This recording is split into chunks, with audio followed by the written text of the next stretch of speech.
Good morning, students. Now we start our today's class in the subject of geography, and we read the chapter of drainage system. Now we start our today's topic, which is Ganga river system.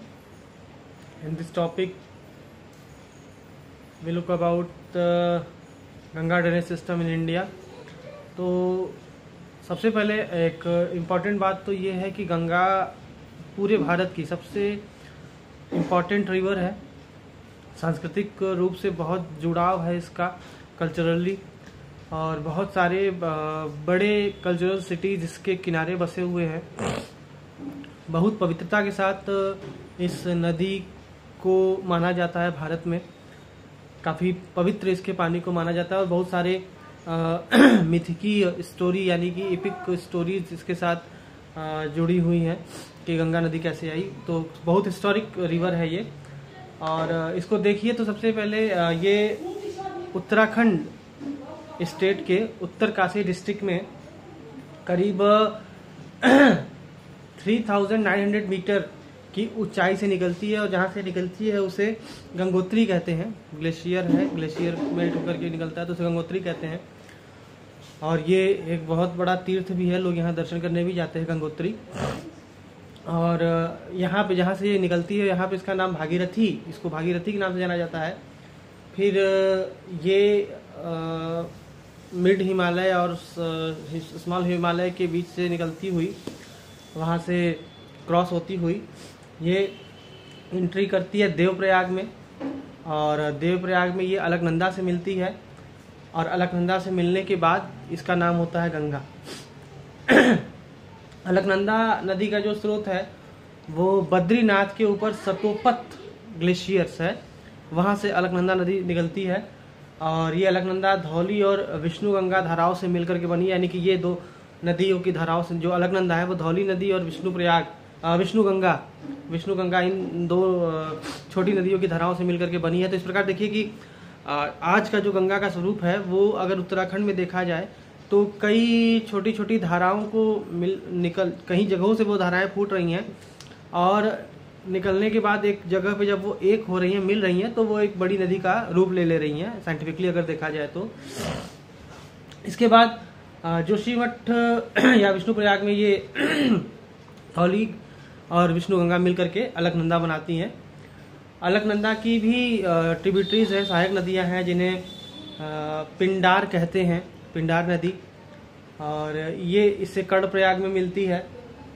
और मंदाकिनी जिसे काली गंगा भी कहते हैं, ये इससे रुद्रप्रयाग में मिलती है। ये सारी नदियाँ ट्रिब्यूटरीज उत्तराखंड में ही मिलती हैं नदियों से। और उसके बाद गंगा नदी का जो एंट्री होता है मैदानी पार्ट में, जो प्लेन एरिया में एंट्री होता है, वो उत्तराखंड में हरिद्वार से ये प्लेन एरिया में एंट्री करती है। और इसके पहले इसका जो फ्लो होता है वो साउथ और फिर साउथ ईस्ट की तरफ मुड़ जाता है इसका फ्लो, और लास्टली ये साउथ ओरिएंटेड होकर के ही फ्लो कर करके दो स्ट्रीम्स में डिवाइड हो जाती है। हुगली जाने के बाद, बंगाल में जाने के बाद ये दो स्ट्रीम्स में डिवाइड हो जाती है, जिसे भागीरथी और हुगली कहते हैं, हुगली। और अगर इसका लेंथ देखा जाए, लंबाई देखा जाए तो 2525 किलोमीटर की लंबाई है। और स्टेट वाइज अगर इसका डिवीज़न देखा जाए तो उत्तरांचल में 110 किमी, और उत्तर प्रदेश में 1450 किमी, बिहार में 445 किमी, और पश्चिम बंगाल में 520 किमी तक का इसका रेंज है, किलोमीटर तक का ये सफ़र है। मतलब इतना दूर तक ड्रेन करती है इन स्टेट्स में। तो जो गंगा रिवर बेसिन है भारत के करीब 8.6 लाख स्क्वायर किलोमीटर तक फैली हुई है, और ये भारत की सबसे बड़ी ड्रेनेज सिस्टम वाली नदी है, सबसे बड़ी ड्रेनेज सिस्टम वाली रिवर इसको मानते हैं हम। और ये हिमालय से निकलती है तो ये पेरेनियल रिवर मानी जाती है। इसमें हमेशा पानी, मतलब सदा नीरा पेरेनियल कहते हैं इसको, मतलब यहाँ पे पानी हमेशा रहता है। कारण होता है कि हिमालय से निकलती है, और स्नो मेल्ट होने की वजह से प्लस अच्छी खासी बरसात होने की वजह से यहाँ पे जो इन नदियों में, पेरेनियल रिवर्स में हमेशा पानी फुलफिल रहता है, हमेशा पानी बहती, इसलिए इन्हें सदा नीरा भी कहते हैं।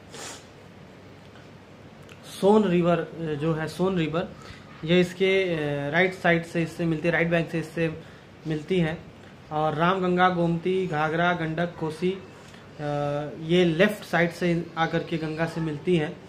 और ये लास्टली जाकर के बे ऑफ बंगाल में जाकर के डेल्टा बनाती हुई, सुंदरबन डेल्टा बनाती हुई बे ऑफ बंगाल में मिल जाती है। तो ये पूरा इसका स्टार्टिंग टू एंड तक का फीचर है।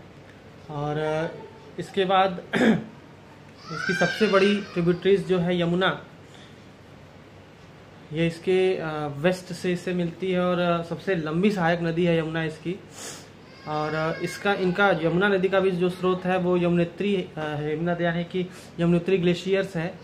और ये हिमालय में एक में जो यमुनोत्री ग्लेशियर का जो सिचुएशन है वो बंदरपुछ हिल रेंज है एक, वो वेस्टर्न स्लोप के नज़दीक करीब 6000, हिमालय के वेस्टर्न स्लोप्स के नज़दीक करीब 6316 मीटर की ऊंचाई पे ये है बंदरपुछ, यानी बंदरपुछ हिल रेंज, वहीं पे यमुनोत्री सिचुएटेड है।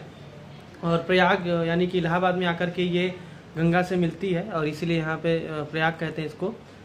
और इसके बाद जो पेनिनसुलर प्लेट्यूज से निकलने वाली नदियाँ हैं, चंबल, सिंध, बेतवा, केन, ये सब इसके राइट बैंक यानी राइट साइड में आकर के यमुना से मिलती हैं। और जबकि हिंडन, रिंद, सेंगर, वरुणा ये नदियाँ इसके लेफ्ट बैंक से आकर के मिलती हैं। और इनका जो मेनली जो इस नदी के पानी का यूज़ है वो सिंचाई के यूज़ में आता है। और वेस्ट और ईस्ट यहाँ पे यमुना नहर, यानी कि एक तरीके से।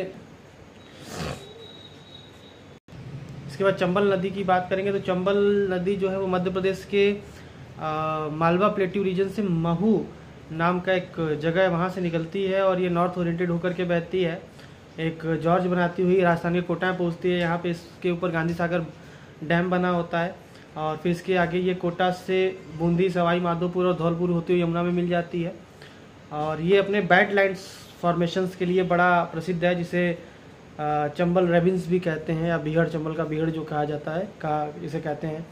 इसके बाद गंडक नदी है, ये दो स्ट्रीम्स में, काली गंडक और त्रिशूल गंगा, ये दो फॉर्मेशंस, दो स्ट्रीम्स के मिलने से बनती है। और ये नेपाल में जो हिमालय है वहाँ से धौलगिरी और माउंट एवरेस्ट के बीच से निकलती है, यानी काफ़ी ऊंचाई से निकलती है और मध्य नेपाल को ड्रेन करती हुई फिर ये बिहार के चंपारण डिस्ट्रिक्ट से गंगा के मैदानी भागों में प्रवेश करती है और पटना के पास सोनपुर में आकर के गंगा से मिल जाती है। उसके बाद घाघरा नदी है, ये मापचा चुंगो ग्लेशियर से निकलती है तथा तिला, सेती और बेरी नामक अपनी ट्रिब्यूटरीज से जल यानी वाटर लेकर के ये शीशा पानी के पास एक डीप जॉर्ज बनाती है और फिर वहाँ से माउंटेन से निकलती है। शारदा नदी, जिसे काली या काली गंगा भी कहते हैं, इससे मैदान में मिलती है। और लास्टली ये छपरा में गंगा नदी में ये आकर के मिल जाती है। और कोसी एक बहुत इम्पॉर्टेंट रिवर है और ये इसका जो सोर्स है वो तिब्बत के माउंट एवरेस्ट के नॉर्थ से ये निकलती है। और इसकी जो वहाँ से इसकी जो मेन स्ट्रीम है, मेन धारा है, यानी कि इसकी जो मेन फ्लो है वो अरुण, वो निकलती है वहाँ से।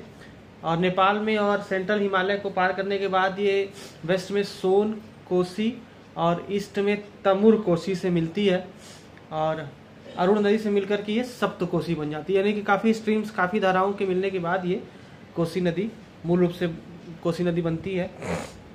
इसके बाद रामगंगा नदी गैरसेन के निकट गैरसेन के पास जो है गाढ़वाल पहाड़ी रेंज है, वहाँ से निकलती है, काफ़ी छोटी नदी है। और शिवालिक को पार करने के बाद ये साउथ वेस्ट की ओर बहना शुरू हो जाती है, बहती है और यूपी उत्तर प्रदेश के नजीबाबाद के पास ये मैदान में एंट्री करती है और कन्नौज